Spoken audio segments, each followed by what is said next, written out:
Assalamualaikum warahmatullahi wabarakatuh. Perkenalkan, nama saya Nuraya Safitri, NIM 2003088. Di sini saya akan menjelaskan beberapa pertanyaan mengenai jaringan komputer yang diberikan oleh dosen saya. Langsung saja, yang pertama yaitu jelaskan apa itu prosesor dan bagaimana peningkatan awal Intel dan AMD. Prosesor adalah sebuah komponen IC yang dapat mengontrol semua proses yang berjalan pada sebuah sistem komputer dan dapat digunakan sebagai pusat atau otak dapat melakukan perhitungan dan menjalankan tugas. Peningkatan awal Intel yaitu komputer generasi pertama, dimulai pada tahun 1940 sampai 1956. Kemudian komputer generasi kedua dari 1956 sampai 1963. Komputer generasi ketiga yaitu 1964 sampai 1971. Komputer generasi keempat yaitu 1971 sampai sekarang. Komputer generasi kelima yaitu sekarang sampai masa depan. Pertanyaan yang kedua yaitu jelaskan apa itu RAM, bagaimana cara kerjanya, dan sebutkan perkembangannya. RAM merupakan singkatan dari Random Access Memory, yakni sebuah perangkat keras yang ada pada komputer, yang mana perangkat keras tersebut dapat dimanfaatkan sebagai tempat penyimpanan data atau lebih sering dikenal dengan istilah memori. Saat RAM dialiri listrik, media ini akan bekerja sebagai penyimpanan sementara pada sistem operasi yang berjalan. Hal ini berarti apabila semakin banyak aplikasi yang bekerja, tentu semakin banyak pula data yang disimpan oleh RAM. Kemudian, apabila aplikasi yang digunakan tersebut dihapus, maka data yang ada pada RAM pun ikut dihapus. Untuk itu, sangat penting bagi Anda untuk memilih perangkat dengan kapasitas RAM yang besar. Perkembangannya yaitu DRAM atau Dynamic Random Access Memory. Kemudian FPM DRAM atau Fastpack Mode DRAM. Kemudian EDO-DRAM, Extended Data Output Dynamic Random Access Memory. SDRAM atau Synchronous Dynamic RAM. Kemudian RD-DRAM atau Rambus DRAM. DDR SDDRAM yaitu Double Data Rate Synchronous RAM. DDR2 SDRAM, terus DDR3 SDRAM, kemudian yang terakhir yaitu DDR4 SDRAM. Kemudian pertanyaan yang ketiga yaitu jelaskan apa itu ROM, bagaimana cara kerjanya, dan sebutkan perkembangannya. ROM atau Read Only Memory sendiri berarti tempat penyimpanan data yang memiliki sifat permanen. Berbeda sedikit dengan RAM, ROM dalam sebuah perangkat komputer dapat menyimpan data dengan permanen. Cara kerja ROM sendiri berbeda dengan RAM. Apabila RAM bekerja dengan sifatnya yang sementara, maka sifat ROM adalah permanen. Meski listrik pada perangkat tersebut mati, data yang ada di perangkat tetap dapat tersimpan dengan baik di dalam ROM itu sendiri. ROM atau Read Only Memory biasa juga disebut sebagai firmware, merupakan jenis memori yang isinya tidak hilang ketika tidak mendapat aliran listrik, dan pada awal isinya hanya bisa dibaca. ROM pada komputer disediakan oleh vendor komputer yang berisi program dan data. Di dalam sebuah PC, ROM biasa disebut sebagai BIOS atau Basic Input atau Output System atau ROM BIOS. Instruksi dalam BIOS inilah yang akan dijalankan oleh mikroprosesor ketika komputer mulai dihidupkan. Umumnya, prosesor yang terkandung dalam BIOS secara berurutan adalah sebagai berikut.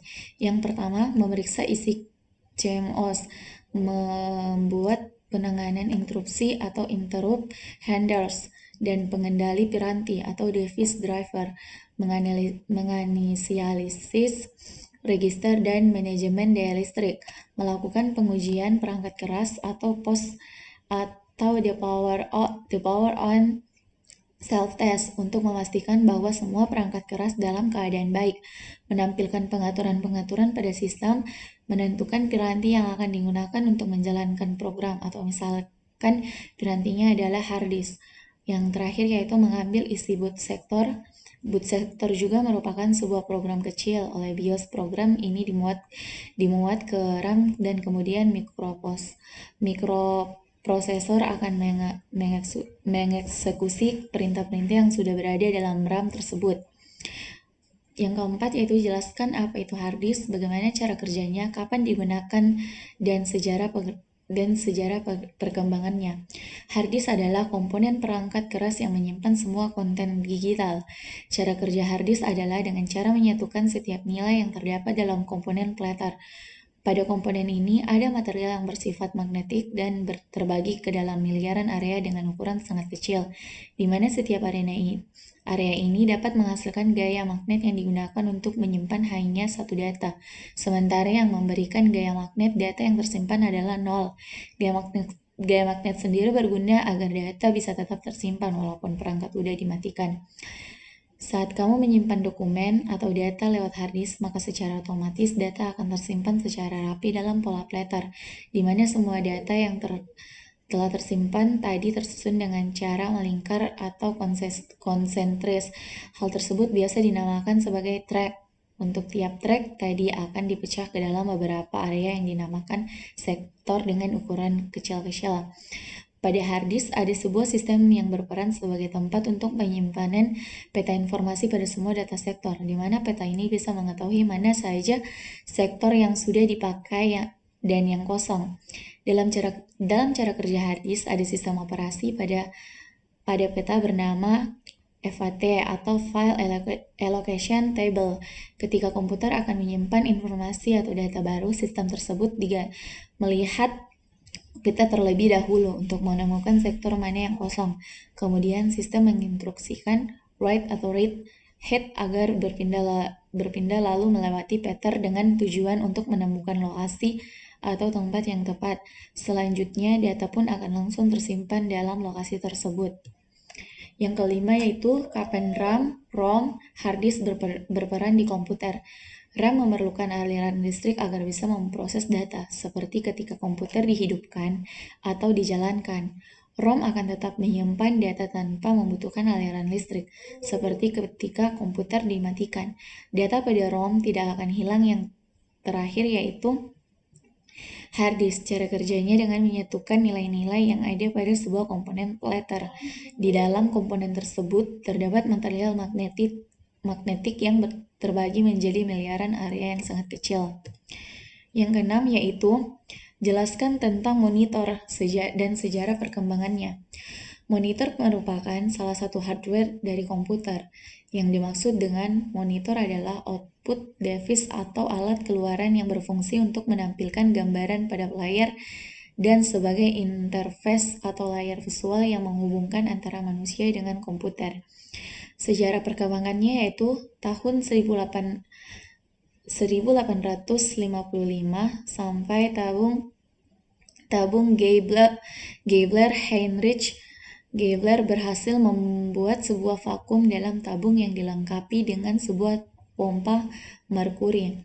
Untuk tahun 1859 yaitu sinar katoda ditemukan Julius Blocher, seorang ahli matematika dan fisika dari Jerman, berhasil menemukan dan menggambarkan sinar katoda untuk pertama kalinya.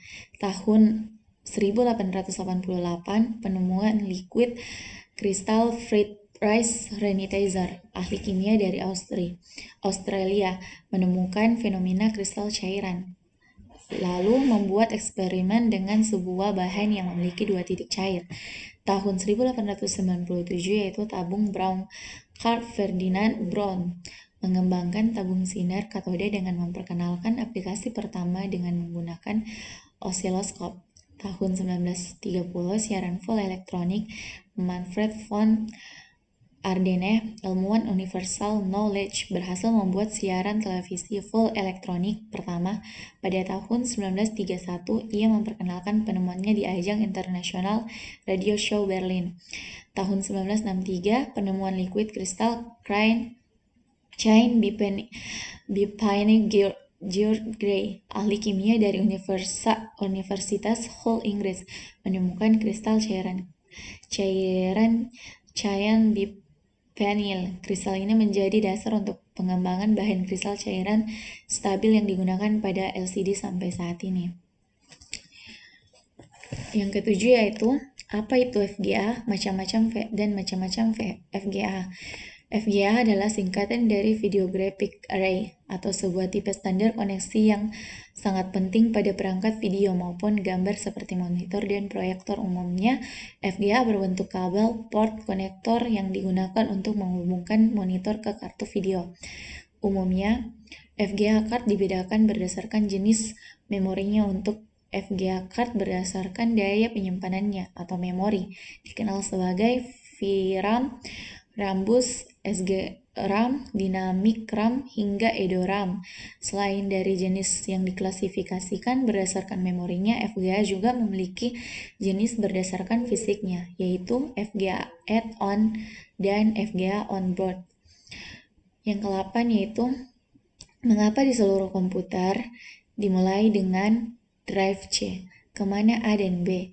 Karena sebelumnya ada dua floppy disk yang diberikan label A dan B, maka artinya harddisk ini merupakan penyimpanan ketiga. Dengan demikian, untuk melanjutkan label huruf sebelumnya, maka harddisk ini diberi label huruf C.